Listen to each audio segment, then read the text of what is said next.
What's going on, everybody?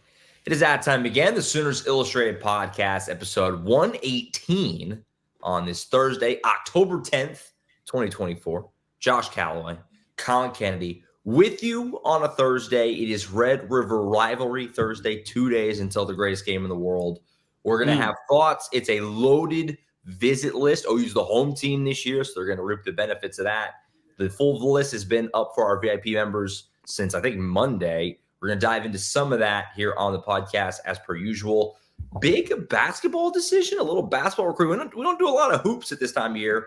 There's a big recruit announcing his commitment tomorrow on the 24/7 Sports YouTube channel. OU's in the final three. We're going to talk about that a little bit as well. Of course, we got Collin's thoughts on the game. James will be along for some in-state recruiting roundup at the back end of the show as well. But before we do all that, Collin, let's backtrack a little with a little bit of bye-week recruiting talk. First up, I know you were obviously out and about during the bye week, as the OU coaching staff was during the bye week. Obviously, common sense during the season, kind of hard for these coaches to really get around too much the day before their games a lot of times on Friday nights. Bye week's an opportunity to do that. So I guess catch us up a little bit. Where were you? Where were some OU coaches kind of from last week, which was a busy week on that side of things? Just kind of how everything went. Yeah, bye weeks are not off weeks, right? A lot that goes into what we perceive to be a break. And I think for Oklahoma's coaching staff, obviously no different. Several of those guys hit the road. For me, I'll go quickly. Hit 3 more games this past week down in the Houston area. I love getting down there to Houston. I try to go once every season and spend an extended stay and see a few guys.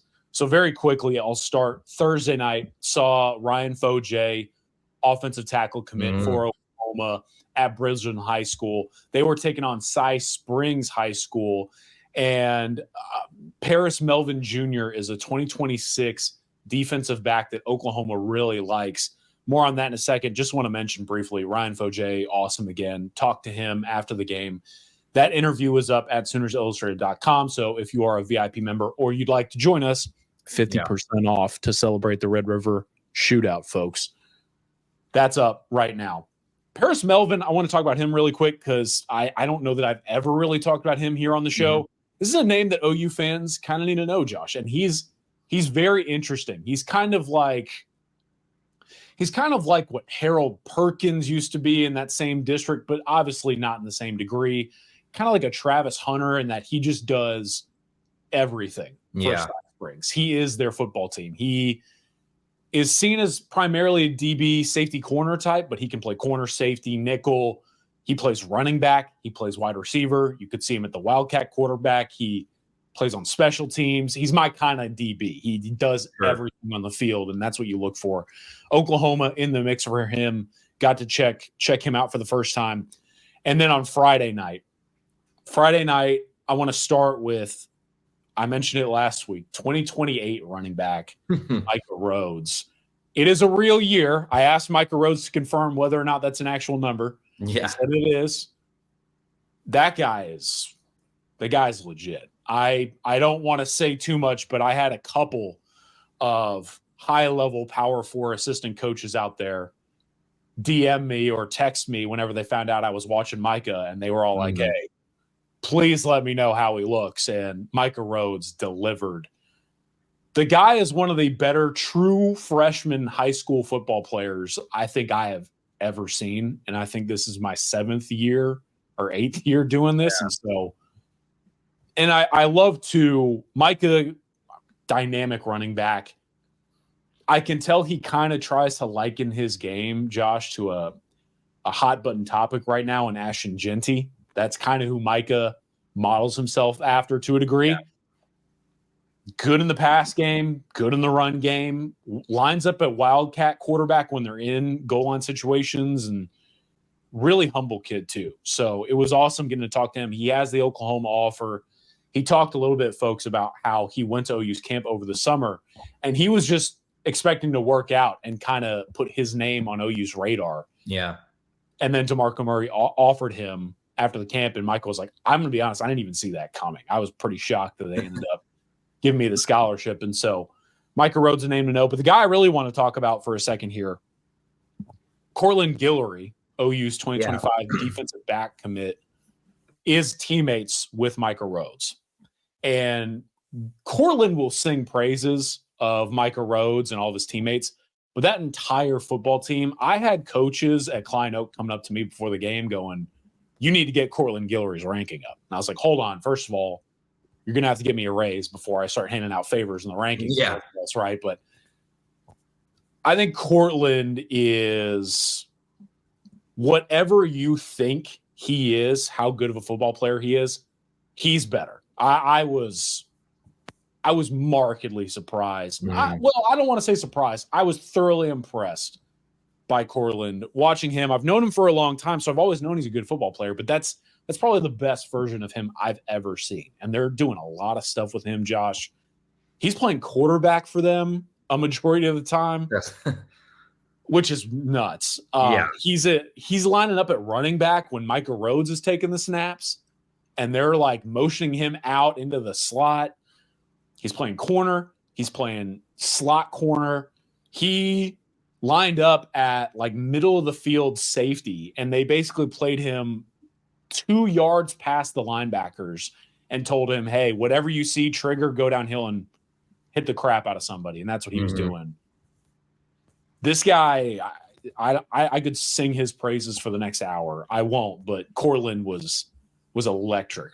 Oklahoma's got a really, really good one coming, folks. And he did tell me that he is going to enroll in December. So last one, Saturday, I saw Caleb Burns, 2025 linebacker. Yeah. The guy is electric as well. 4 touchdowns through 5 weeks as a linebacker. Yeah, like he plays linebacker, a reminder. How is he scoring that much as a defensive player this consistently? It makes no sense to me. He had another strip sack, hop up, pick up the fumble, and house it. I have it on video, and I watched it on the sidelines like 8 times after the play. I was like, how does he do this?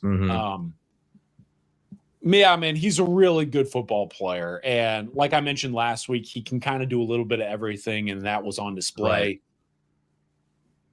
Talking to him is interesting because I think that when the offer from Oklahoma came in, everyone just kind of assumed that thing is a done deal. I don't think that's necessarily true. I'm not saying it's completely false, but I talked to Caleb. I talked to his mom, who was awesome. We had a great chat. Obviously, like I mentioned last week, his trainer and I are very, very close friends. And I think talking to a lot of people, whether it's Burns or in his camp, the Baylor commitment means a lot. Like, it means a lot to him. That's the staff that kind of took a chance on him, that invested heavily. Sure. And the name that people need to know is Jamar Chaney. Jamar Chaney has been a long-time elite recruiter.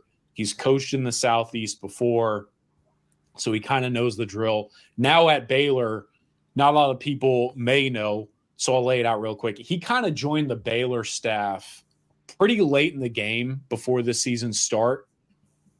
And once Jamar Chaney got that job, Caleb Burns was his guy. Now, fast forward to today, why I am pulling the reins back a little bit on how this is going to go.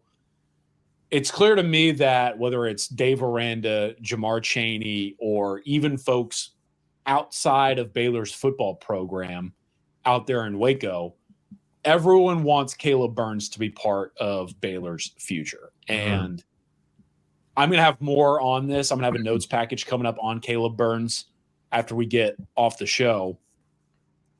I think there are conversations going on with Caleb Burns to make sure that he's in the loop as far as what's coming up for the Bears football program. And so he's visiting Oregon this weekend. Oregon's interesting to me. I still have questions about the distance stuff there. And then Oklahoma, like I mentioned last week, the South Carolina game, that's still on track. He will be in Norman around then, and he doesn't necessarily have a timeline, folks. No telling when this thing could be over.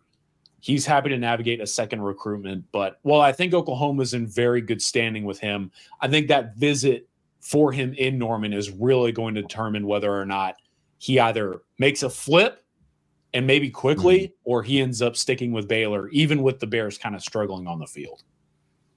Like you said, great time to become a VIP member. 50% off an annual subscription right now. It's a Red River shootout special, as we say. Updates on Caleb Burns, and like I said, Collin's with the full VIP list for Red River Rivalry, which we're about to get into in just a second. But lots going on here in the middle of October. A lot more going on than you would maybe think in the middle of October, 2025. And again, bye weeks are not off weeks. Yeah. So the other part of your earlier question, to break it up, let's go to the Oklahoma coaching staff. They were out on the road, and I'll run through a couple of names very briefly. Sure. Emmett Jones, Todd Bates got out to the West Coast. I believe I saw someone tweet about their appearance out there. They were able to see wide receiver pledge Marcus Harris in the 2025 class. That's right. Yeah. I'm going to butcher the name pronunciation because I haven't gotten it down yet, but Tomohini Tapoi from Modern Day, defensive lineman, high 4-star player. Oklahoma's involved. He was supposed to, or at least some thought he would potentially be at the Red River game this weekend, Josh. He is not going to be there anymore. Yeah. That Oregon-Ohio State game this weekend is actually taking a few Red River visitors away from Oklahoma and Texas, which college football, man, there's so many storylines. Anyway, Emmett and Todd Bates saw those two, and Joseph Terry, who's a 2026 recruit out in Santa Margarita. So that was a cool little stop. Bill Beatonbow was all over the place. He saw John Turntime, who I'm sure I'll talk about more here in a second. He saw Ryan Foje at the same game I was at.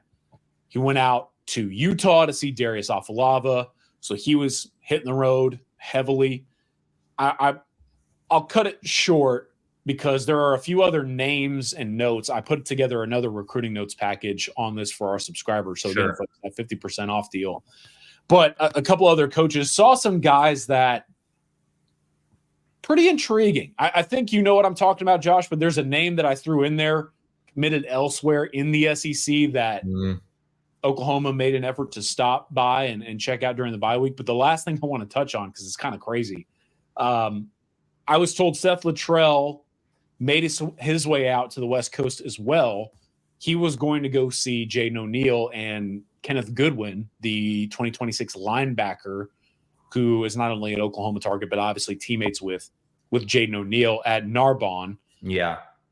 But the game got canceled because Oklahoma fans, it's wild. Oklahoma fans immediately perked up when I told them a little bit about this, and the board's been hopping.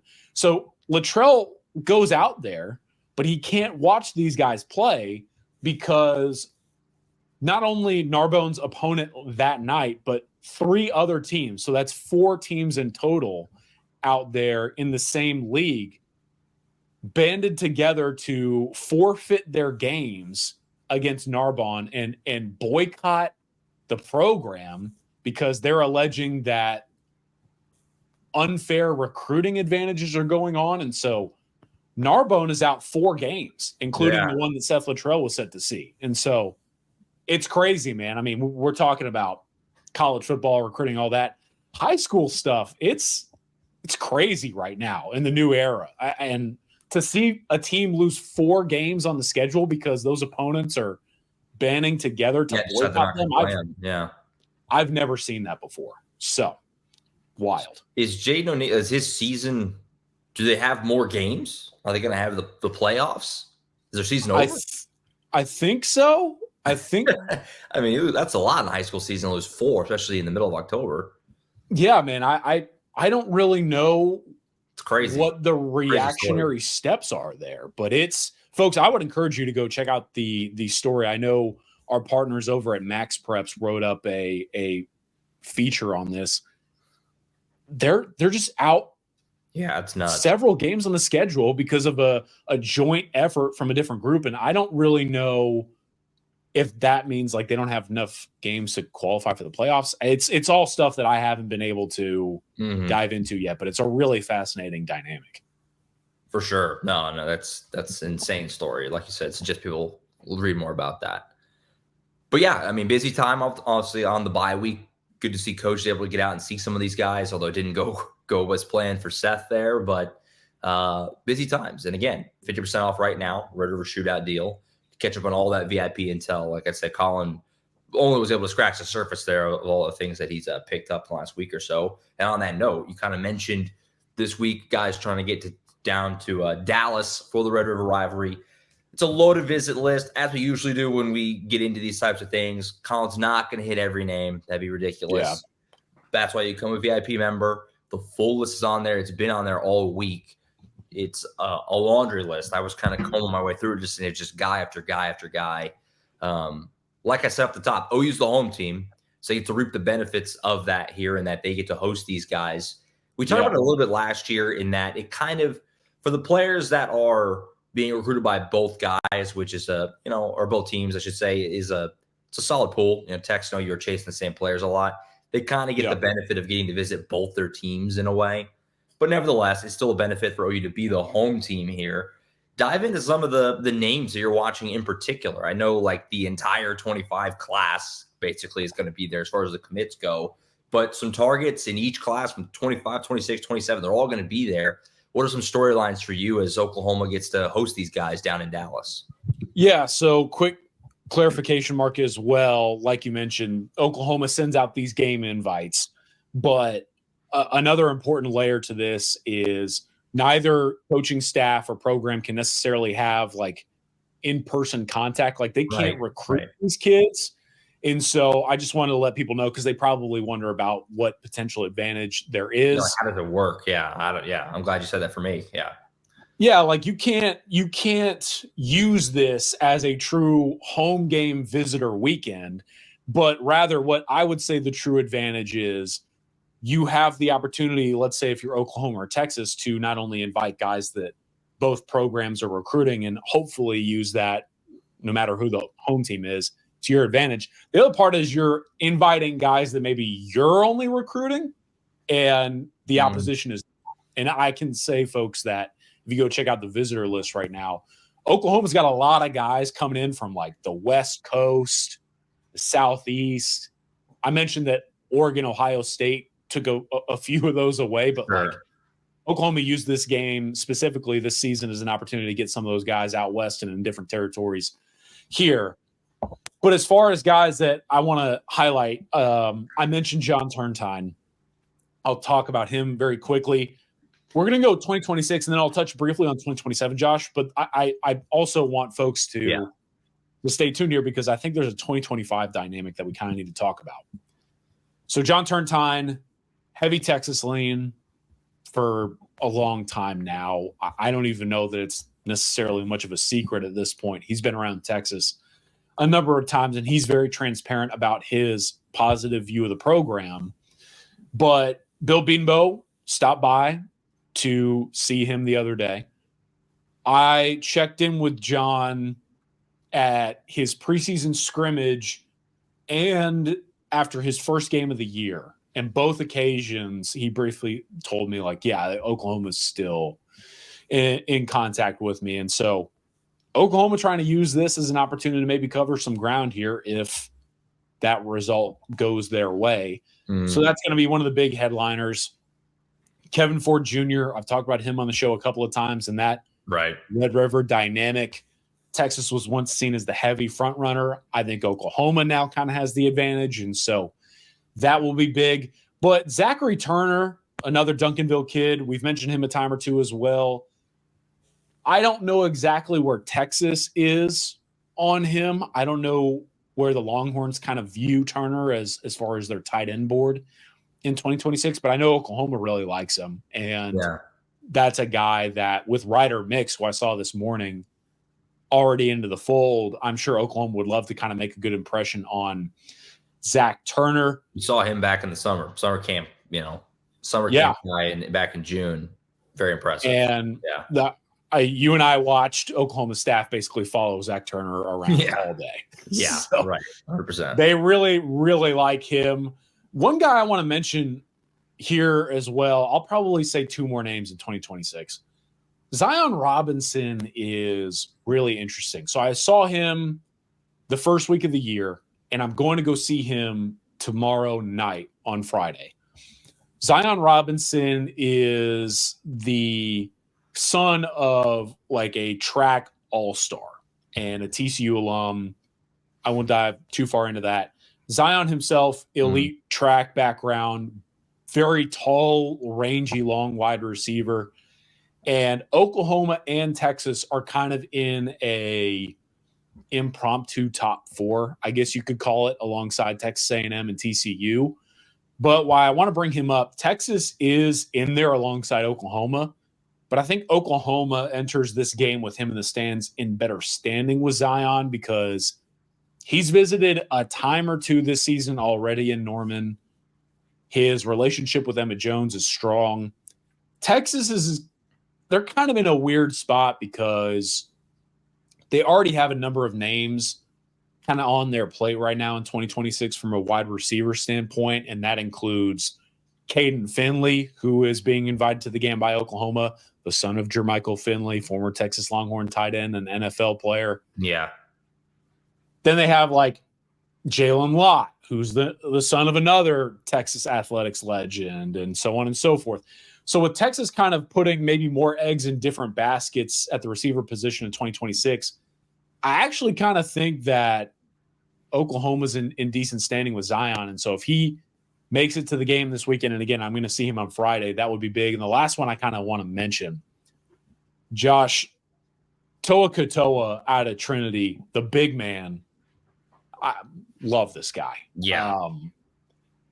This one is the makings of a true Red River battle. I believe we have him listed at 6'4", 360. Last time I talked to Toa Katoa, he said he was around 360, although he's been as high as 380, 385. I saw him earlier this year. He's looking good, but Oklahoma and Texas to me are going to be the top 2 contenders. And so it looks like he will potentially be there this weekend. The list goes on and on. Mm-hmm. I had, and I'm going to, as soon as we hop off the show, I had a top 60 player in the country at 10 o'clock last night text me and go, I'm coming to the game. Put me on the list. And I said, you got it. So I will save that for the update. 2027 is going to be another stacked group as well. Brian Swanson, the offensive tackle, top 75 overall player in 2027. I think that's another one that could be an Oklahoma-Texas battle. Brian Swanson will be there. Ethan Feaster, Booby Feaster, as many people know him. Sure. Elite player, Oklahoma, Texas, LSU, a few others are involved. He'll be there. And Tavius Ellis, who I am seeing tomorrow night. I'm seeing Tavius Ellis soon. He's another one that has an Oklahoma offer and I believe a Texas offer as well. Really dynamic playmaker. And so 2027 targets plenty. I think Micah Rhodes is going to be there potentially as well from 2028. So why not? The list goes on and on. All right, Josh, the last thing I want to mention, 2025, which is obviously the spotlight cycle currently, there are not a number of priority targets available that are going to be at this game for either program. But I think what's starting to become somewhat of a storyline is Michael Fasusi is going to be there as an Oklahoma commit. Sure. You rewind a year ago to this game, and we were talking about jokingly how last year's edition of the Red River game was what I was affectionately nicknaming the Michael Fasusi Bowl, because it felt like whoever was going to win that game at the time was going to win his recruitment. And so now he's attending the game as an Oklahoma commit, but something that I've been tracking, something that Jordan Scruggs and Hank South over at Horns 24/7 have been tracking as well. Texas obviously tried to make a very late push for Fasusi before he made his decision that day to go to Oklahoma. I don't think that Texas has gone away. It sounds like some of those Longhorn commits in 2025 are still kind of getting after Fasusi behind the scenes. I am not putting Michael Fasusi on flip watch, so don't make this out to be something it isn't. Sure. But at the same time, all I'm trying to say is Fasusi is going to be at this game.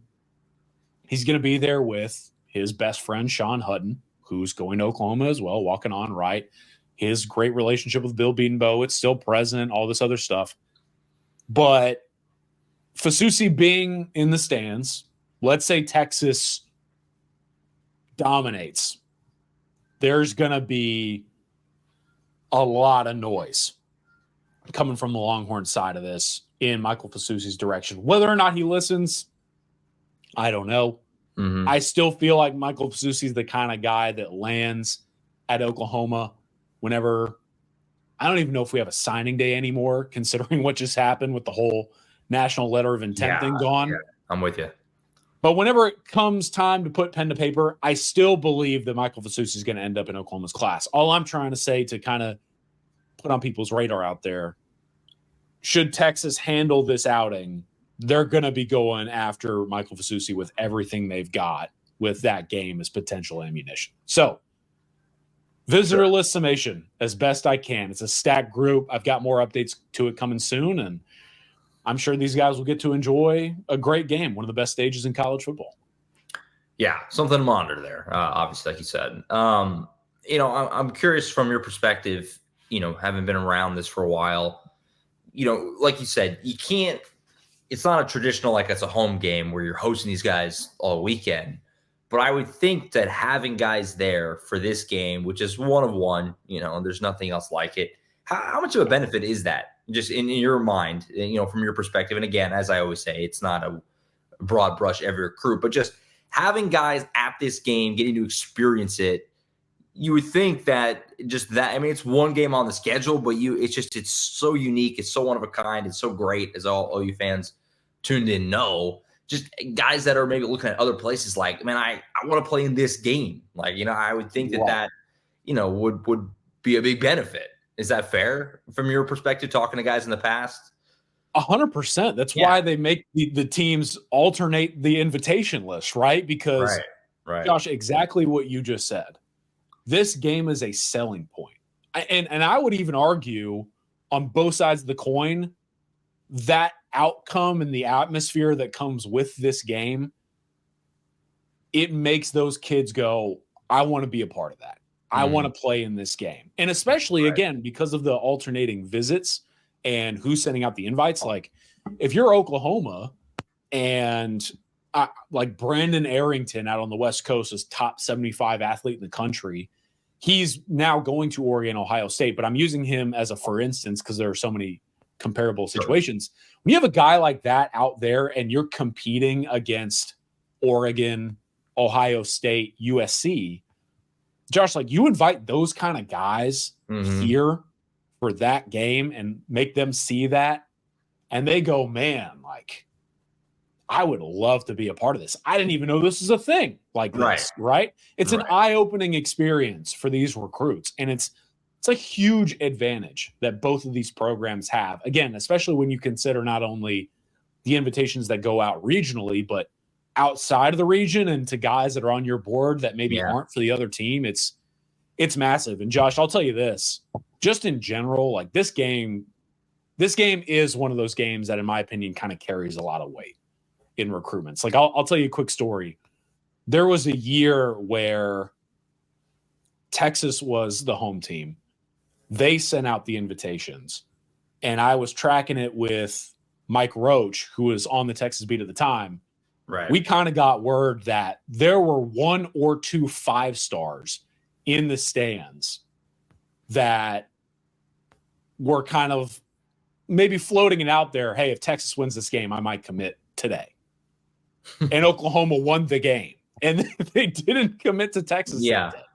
Like, that stuff happens. It's crazy in those stands, folks. Like, this game has that emotional context to it, to where it literally alters decisions. Guys get so caught up in the moment. We all do. It's the greatest game in college football. Yeah, man, this is an advantage, to say the least. It's an awesome stage, and it impacts recruitments. It's an advantage that only Oklahoma and Texas have, this game. Yeah. I also want to get your thoughts on the game and get your pick, which is a tough one, all that good stuff in just a moment. Before we do that, though, we don't do a lot of hoops this time of year, but we have something worthy of it. So, obviously, Oklahoma basketball, Porter Moser, year 4, tips off a little less than a month, believe it or not. It's kind of always sneaks up. But they got a big decision coming tomorrow on the 24/7 Sports YouTube channel. Kai Rogers, he's a 2025 four-star center, 6'10", 240 from Atlanta, Georgia. Like I said, four-star. He's got his final three: OU, Iowa State, SMU. 2 p.m. Central Time, Friday on 24/7 Sports YouTube. Just a quick little stop-in for you as far as, Porter Moser, obviously they haven't made the tournament. There's a lot of fair criticisms for the way that things have kind of gone the first few years. They've been so close. They were on the bubble last year again, first team out. But he's been Cruton. That hasn't been an issue. And now here they are again in position to maybe make a run at a legit talent, a top 100 player in the class. Where are things kind of at for you from what you've heard on Kai Rogers? Obviously, Oklahoma's it's been a weak spot for a long time. It's been the big man. They could be addressing that right here. We'll find out tomorrow. But where are things at for you here? Yeah, so that's very much a part of this, Josh, and why I think Oklahoma's kind of in the driver's seat here going into decision day for Kai Rogers. So number 92 overall player in the country. Like you mentioned, big-bodied, low post man. And I think for me, talking to some folks and doing my due diligence here, maybe I'll put in a crystal ball. I don't know. There was an official visit in July that Kai Rogers took. And the theme of the day basically was exactly that. Hey, man, we really need you here. Like, we need exactly what you are on this campus, arguably tomorrow. And I would say message received. Kai Rogers walked away from that official visit in Norman, building that relationship with that Oklahoma coaching staff. And I think when you place individual emphasis on a player, especially in college basketball recruiting, like you kind of have to make someone your guy. For Kai Rogers to kind of hear from OU, hey, man, you are exactly what you were looking for. I think that really kind of impacted his view of the program for the better.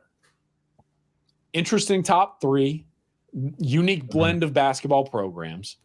But I think in the end, Oklahoma's pitch has been very effective, the personal relationships there, but also kind of valuing the person, right? Oklahoma basically selling the farm and going all in on this guy and wanting him to basically be a building block for the future at a position that they just haven't been very good at. And so I think Oklahoma's got a real shot here, man. Like you mentioned, the announcement's coming up very soon. I think OU did what it needed to do over the summer during that OV to gain enough ground to be considered the leader. And so before the final call, I think Oklahoma could be getting some good news. It's very interesting, obviously. And, it's middle of October, not a lot of hoops talk around this time of year, but it could be a nice little lift. Like you said, it's been a weak spot. They've been very Porter reliant in that kind of that starting five, man. They try to get Brandon Garris. We talked a lot about the time from Oklahoma State. He ends up getting swooped in by Kentucky. Kind of one of those what are you going to do situations. Yeah. This will be a big one. Obviously, Iowa State, Big 12, SMU, ACC now. So they have that working for them. And then OU's in the SEC. And we'll see. Going to be a fun one, though, tomorrow. Keep an eye on that. Obviously, we'll have coverage coming out of that whenever Kai makes that official on Friday. So a little step in there for the hoop fans out there. All right, to wrap up, before you go, also James at the back end do a couple of in-state recruiting things. Before you go, I do want to get your thoughts on the game. Obviously, Red River Rivalry Saturday. We're going to have the full game preview. Obviously, Friday morning, like always, we'll dive into all the angles, the keys, all that good stuff. And obviously, we'll pick the game. But I do want to get Collin's thoughts on the game here now. This is a tough one. I mean, obviously, like Brent Venables said himself, nobody's probably playing as well as Texas. But it's also fair to say they haven't really played anybody. That's fair. Obviously, biggest win is going to Ann Arbor. We talked about that before we started recording. That win looks less and less impressive with each passing game. What are some thoughts for you here? What's going to be maybe the key in your mind? And obviously, feel free to dive into a pick as best you can as well for what the heck's going to happen on Saturday. All right. So I'll just kind of dive in here. Sure. Without going too far into a true game preview for this specific season, because like you mentioned, you guys will do all of that on the game preview pod. What I kind of want to do here, Josh, is go back to last year. This game, when you view it with last year's game in mind, is in some ways very similar and drastically different. I think that's important to think about because similar kind of setting in that Texas is riding high. Maybe some people had questions about just how much they've been tested. I don't know. That's up for debate. But the talent was undeniable. And Steve Sarkisian, one of the best minds in all of college football, they were rolling. Oklahoma viewed as the underdog. They embraced that. They use it as fuel. They were fiery going into the game. And I think the other part of that, though, is what had happened the year before in the blowout loss to Texas was added motivation for that team. And they wanted to bounce back and make a statement in that game, doing the whole 49 medicine ball sit-ups or whatever else. Right. The difference is, though, is that this Oklahoma team, when you look at last year's group, it really hit me, man. Andrel Anthony was balling out. He goes down. Yeah. Jaleel Farouk balls out right after him. I mean, has a spectacular game. Nick Anderson scores the game-winning touchdown. Dylan Gabriel. Walter Rouse blocked 2 people. Drake Stoops is making plays, especially on that final drive to go win it.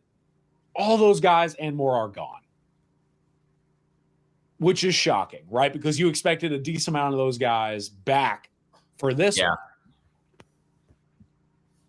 I think Oklahoma in some ways is known, but I also think we don't know a lot about this group. The offense to me right now is somewhat of an unknown commodity considering the pivot that's taken place. I'm still of the belief that Auburn game was not the full version of that offense. I still feel like they kept a lot in-house and were essentially operating under the assumption that if they didn't make a big mistake, they were going to find a way to win. And they did.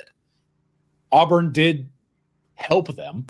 Let's not deny that. Auburn made some poor mistakes and Oklahoma capitalized on that. That's football, but that's also something to consider. And so going into this game, I do fall under kind of that same umbrella, which I think you're under as well. Texas, to me, is still very much an unknown commodity, even though they're the top-ranked team in the country. I still think there's a lot that has to be decided as far as the Longhorns, and this could be a very real test and a test that they need. How they respond, I don't know. And I think that gives Oklahoma at least somewhat of an advantage because we've seen this Oklahoma team, to a degree, battle-tested. Yeah. Tennessee was really good. That Auburn team, probably a quarterback away from being pretty darn good. So I don't buy this gigantic game spread at all. I think it's a close game. What it comes down to for me at the end of the day is, I mean, what on earth is this Oklahoma offense going to look like? Because Deion Burks, you and I talked about this a couple days ago.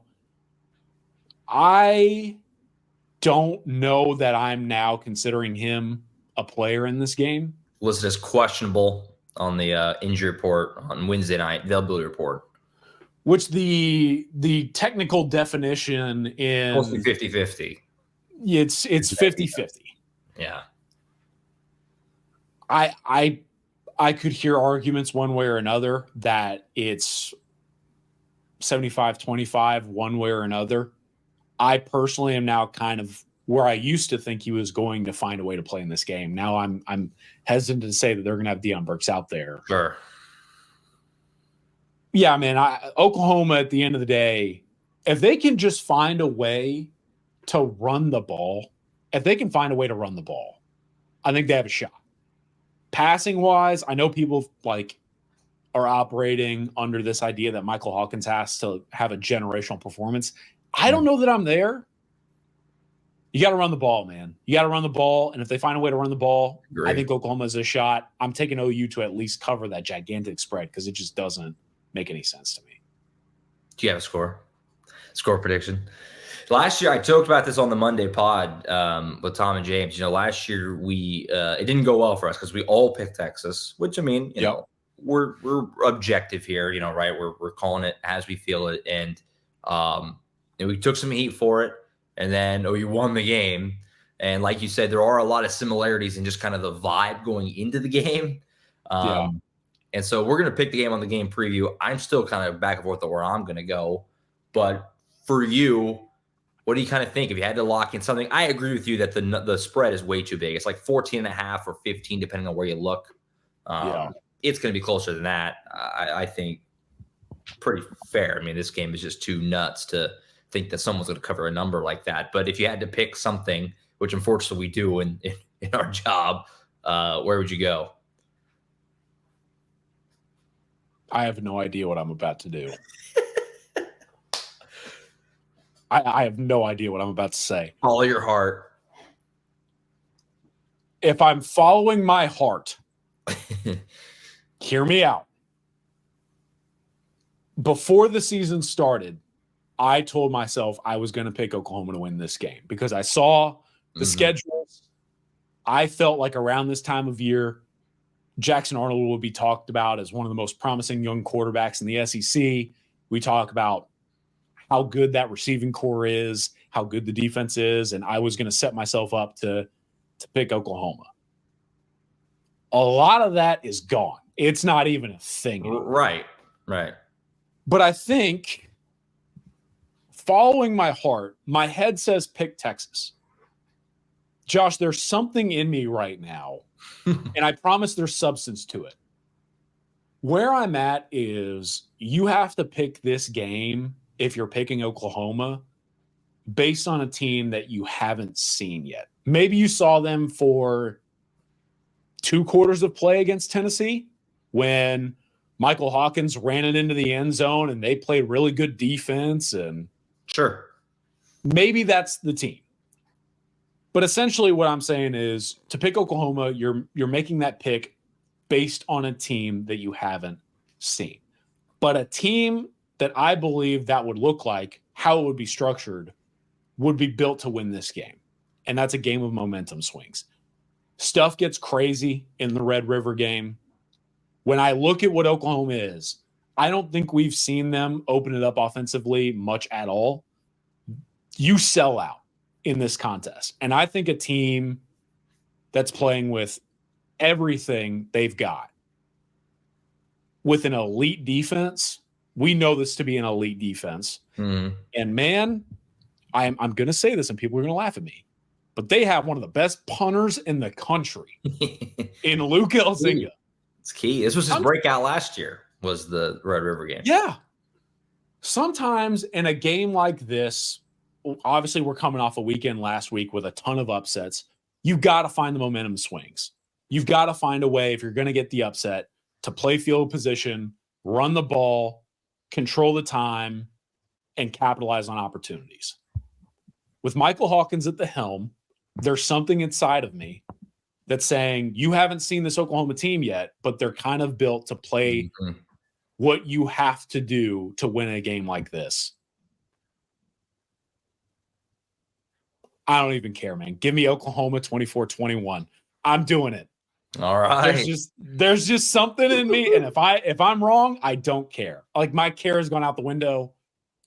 There's just something in me saying pick the Sooners to barely win. I respect it. Again, man, with a running quarterback and numbers advantage, Taylor Tatum coming back, you'd think finally having that starting 5, maybe they're healthy. I just think if Oklahoma can find a way to play kind of that, for lack of a better term, underdog type of team style in the Red River game, anything goes, and you can find a chance to win. For sure. It's going to be fun. I'm really excited. As always, it's the greatest game in the world. We'll have the full game preview on Friday morning. We'll lock in myself, James E. Jackson, and Tom Green's picks for the game, see where we end up falling on this thing. But CK is going with OU. I like it. I like it. I dig it. Getting bold. All right, so we're going to have James E. Jackson here coming up in just a second to wrap up the show. He has a few in-state recruit things he wanted to hit on. CK, appreciate you as always. Safe travels throughout the DFW Metro. I know you'll be dialed in on Saturday, and we'll catch up next week. All right, before I get out of here, 2 quick notes. Safe travels to everyone coming down here to Dallas for the state fair. Remember, it is a 2:30 kick. So if you're going to be out partying the night before, do it safely and Maybe set the alarm clock a little bit later. Give yourself enough time to recover. Hydrate. It's hot down here. And the last thing I want to say, those of you out there impacted by this hurricane, we've got a thread on the board, kind of keeping tabs on everybody. Our thoughts and prayers are with you. 100%. Whatever we can do at Sooners Illustrated to help you impacted by the hurricane, our board members, we've all been kind of trying to keep tabs on everything going on. And so all of you out there, Oklahoma fans, college football fans impacted by the hurricane, we're thinking about you. I hope everyone's safe and doing well. 100%. A lot of OU fans out in Florida. So, yeah, you guys are all in our thoughts, and hopefully everyone's safe. And like Collin said, anything we can do, reach out. We have the thread in the VIP board. So 100%. Completely agree. All right. I think that's it for now with CK. We're going to get James in here for just a little bit here on the back and with some in-state recruiting stuff right now. All right. We now welcome in James D. Jackson to the program, Thursday show. James comes on Thursdays. We've been doing this for a few weeks now. Do a little in-state recruiting talk at the end of each show. James, obviously, Collin and I got into the visitor list to Red River Rivalry, which is long and expansive. Wow, it's crazy long. Yeah, exactly. We certainly didn't come close to covering every guy by any means, but there's a lot of in-state kids who are committed to Oklahoma that obviously are going to be there. I know you wanted to kind of touch on that a little bit and kind of how they've done so far, as obviously middle of October, how the season's gone so far. Yeah, I mean, you look at the list, and as you said, it's a long list. And we were looking at it, and like the top 25 guys, which we were talking about on last week's pod, most of the guys that are in the 2025 class are going to be there. Like it's almost everybody. I believe actually it might be everybody. I need to go back and check it really well, but it's a laundry list of guys. And just looking at what these guys have done this season, like this is a big game, obviously. Getting to impress these guys and getting them on board even more than they probably already are, getting them there will be fantastic. Because some of these guys, like you look at the Carl Albert guys down there, they haven't given up a point this year, Josh. Like they're 5-0, scoring 50, 60, 70 points on people. And I just checked the latest score. El Reno, they knocked them out 70-0. So like that, getting those athletes obviously is a big get for OU. Like those guys are talented. Tristan Haynes, which we've been really high on since at least last year. He's been a guy that's been rising on our rankings, and I mean he's just been one of the catalysts for this team. And he's continued to show how great he can be. Now, granted, most of it's been on the offensive side for him, but he's going to be recruited as a cornerback. He's stepping forward each and every time because oftentimes he's facing the best guy on the other side of the field. Now he's getting used to being in that situation and getting a chance to learn a little bit, see how OU players interact with each other, in this big game, getting to see that against the number one team in the country. It's like you can't get much higher than this, like in terms of football IQ and football play. Right. So getting those guys there to learn a little bit of that, like a guy like Tristan Haynes, I'll give it an example of, it'd be phenomenal. It'd be phenomenal. Even Trane Washington, who knows where he's going to play. I mean, he's all over the place. He's that good of an athlete to where he can do everything. Like, and I've expressed it before. He can even punt ball for you.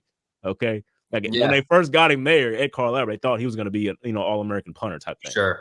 And he just grew to 6'4" and became this athlete. So it's good to see them come out there. To be a lot of guys there. So those are some of the examples there. For sure. And I'm pretty sure Carl Albert has a Thursday night game this week. So you get that extra little makes it a little easier, get down there and everything. But it's pretty much the full boat. 25 are going to be there, which is certainly cool for them and Oklahoma to get their whole class, kind of a little bit of a reward almost in a way of get down and experience the game's the greatest stuff that we said before. And another guy I kind of want to mention is CJ Nixon going out there. Like this Oklahoma defensive line has been really, really well this year. Getting to see what he could be a part of, it's got to be wonderful. Sure. Like going down there and seeing that a guy like him, because at first he was kind of like a tight end prospect. He just kept getting bigger and bigger and bigger. Now he's an edge, pretty much is what he's going to be recruited as and come to OU and play. Getting to see that, and getting to see guys like Ethan Downs and R. Mason Thomas, because you never know. R. Mason Thomas could at any point in time just come out of nowhere and get 3 or 4 sacks. Like learning from those guys, I mean, it's incredible what they're going to be able to do here. Ethan Downs, obviously, who shares an alma mater. Exactly. There at Weatherford. 100%. So it's going to be a full boat. And again, like we kind of mentioned earlier, the full visitor list is on the website for VIP members. Go check that out. It's been up there all week. It's a long list, lots of fun names. So one of the perks of being a VIP member, you get those lists in full from our great guy, Collin Kennedy there. As far as some other things, we did a little bit of basketball earlier with Kai Rogers, announcing his commitment tomorrow. let's keep mixing it up with a little bit of softball here. Obviously, James covers softball for us. We talk about a lot during the season. Don't do a ton of recruiting stuff, but there is kind of a note there of earlier this week. I know James is getting ready to go see said player, so I'll let him do the rest of it. He knows far better than me. But softball continuing to stay hot in their recruiting trail. Feels like it's been kind of one every few days for weeks and weeks for Patty Gasso and that team. Yeah, the last 3 weeks have been phenomenal for OU softball. Getting more and more players in that 2026 class, like top 40 players. Getting those players early because they're top 40 now. At the end of it, they could be in the top 15 like they usually are when you commit to OU and things like that. But Keegan Baker, who is the in-state player that you're talking about, that's going to OU. She committed just this last week. She's going to OU. She's an Edmond Memorial pitcher. I've covered this player already, Josh. 2 years ago when she came out, she was a freshman and she was the starting pitcher for Edmond Memorial. She led them all the way to the state championship and won the game. It was that type of situation. She threw a one-hitter in the semifinals to get them there. Yeah. And I was already in awe of what she could do on the field. So getting a chance to go back and see her now, see her, as a more mature pitcher, seeing how she's grown since then, I can't wait to see it this afternoon. It's going to be really fun to see because as you talk about it, OU just keeps getting players. And this has got to be the best player in the state, if not top 5 player. This is the player that you really, really want because in that class, she's just great. She's already number 8, pitcher in the country. So in the state, she's got to be there. So it's that type of situation. She's that type of talent. So I can't wait to see her again. Yeah, that's awesome. And, obviously OU softball, they're loaded everywhere, but it feels like in particular the last few years, I feel like it'd be really attractive if you're a pitcher because Patty Gasso has shown she doesn't really like to just use one arm whole season.